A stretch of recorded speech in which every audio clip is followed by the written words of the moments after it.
Hi friends, எல்லாருக்கும் வணக்கம். நம்ம இப்போ எங்கே இருக்கோம் அப்படின்னு பார்த்தீங்கன்னா, சென்ட் ஃப்ரான்சிஸ் சேவியரோட உடல் வச்சிருக்கிற சர்ச்சில் இருக்கோம். இது எங்கே இருக்குதுன்னு பார்த்தீங்கன்னா, ஓல்டு கோவாவில் இருக்குது. அவரை பற்றி சொல்லணுன்னா, அவர் ஸ்பெயின் நாட்டில் ஒரு பணக்கார குடும்பத்தில் பிறந்தவர்.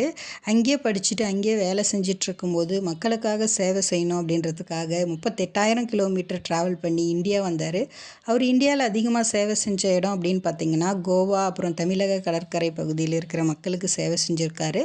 அதுக்கப்புறம் அவர் சைனா போகிறாரு. சைனாவில் ரொம்ப ட்ராவல் பண்ணி நோயால் இறந்து போயிடுறாரு.